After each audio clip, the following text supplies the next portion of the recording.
What's going on, guys? It's Greg here to bring you guys a Call of Duty Modern Warfare gameplay commentary. What you guys are watching in the background is a Anya Palace.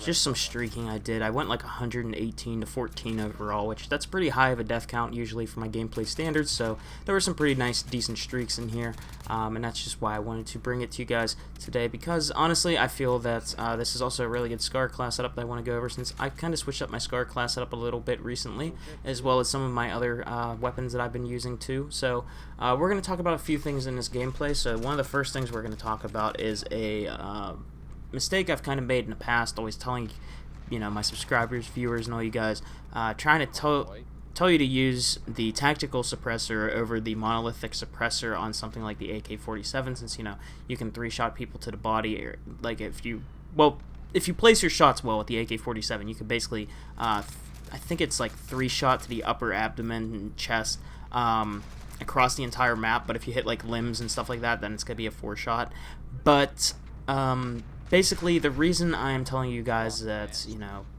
you shouldn't worry about the gun being slowed down too much in ground war is, one, if you're playing a more defensive playstyle where you're kind of a streaker, like how I like to play, and, you know, you like to pick people off from range and distance. And also, I'm going to tell you guys right now, quick tip before I get into why the Monolithic Suppressor is better. Quick tip. In this game, if you guys are like me and you absolutely just hate the time to kill, you think it's way too fast, it doesn't really take too much skill to, you know, just lock onto someone real quick and just beam the shit out of them. Personally, one of the things I like to do is I actually like to play a little bit passive and a little bit more reserved, and the reason I like to do that is because, to me, I think there's a lot more skill in longer range gunfights in this game, simply because it takes a lot more aim, because the time to kill is so melty, and I don't really think the base time to kills on a lot of the guns are the problem. I mean, maybe up close with, like, you know, the 3-shot kill range on, like, the MP5 or something like that. Basically, in my opinion, I think the perfect time to kill range is between 200 and 300 milliseconds. That's basically, you know, what I think would be good. If I had to basically say what I think the best time to kill range would be, it's really whenever you're just shooting people across the map with, like, an AK or SCAR in this game, right?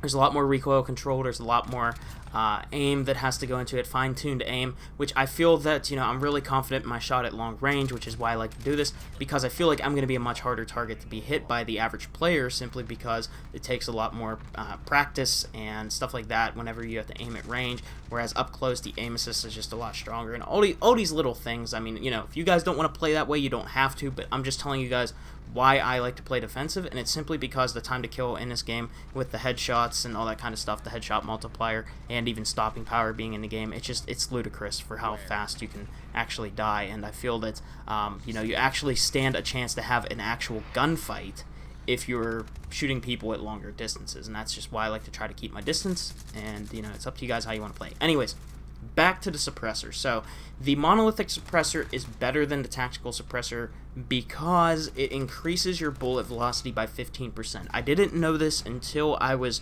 watching, or not watching, I was on that Cod Gun Data website, which I'm going to put yet again in the description down below, so you guys can go ahead and check that out and play around with building guns and stuff like that.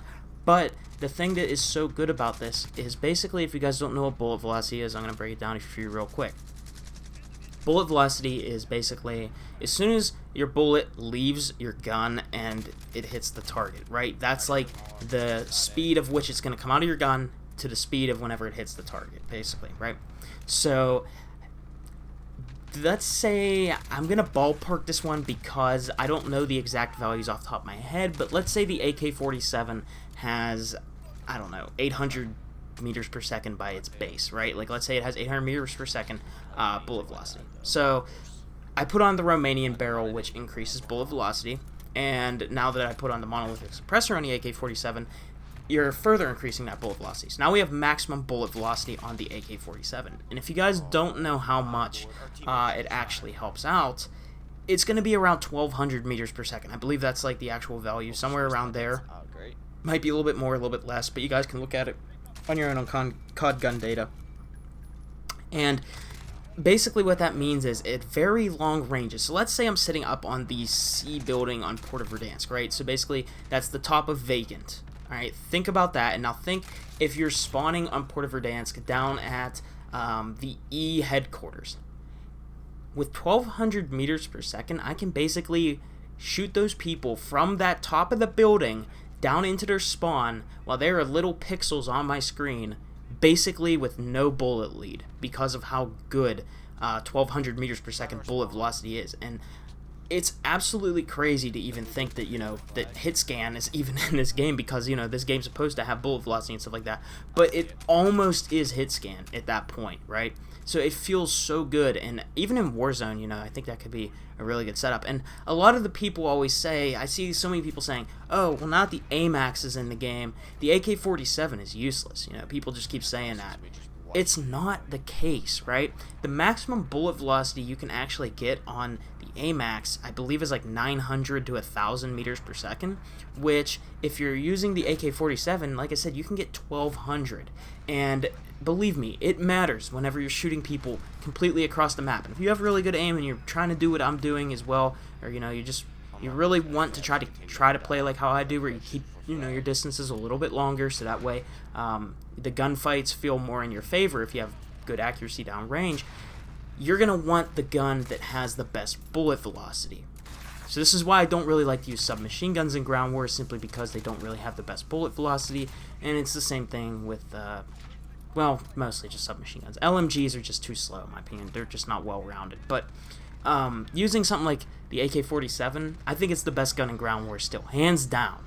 And it's simply because of the bullet velocity. I mean, don't get me wrong, the FAL has definitely caught up. The FAL is probably the second best gun in ground war. In my opinion, the AK-47 is still going to be king because of that bullet velocity.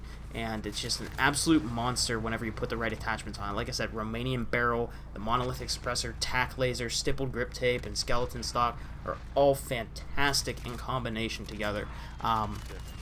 And you can basically just tap people across the map. And I really just want to update you guys today on that, simply because I've always said this in all of my videos, saying that, tactical suppressor on the AK, tactical suppressor on the AK. Same thing even with the SCAR sometimes, if I'm not using a longer barrel, I'll just use the tactical suppressor, or I'll use the monolithic suppressor on a SCAR. And now it's like, well, there's no reason not to, just put on the tack laser, it speeds you up. Yeah, you might be visible, but at the same time, you're not really going to be visible at those long ranges. It's really only up to a certain point. So, the benefits are there if you're going to try playing the way I do, and I just think it works so well. But anyways, that's what I have about that.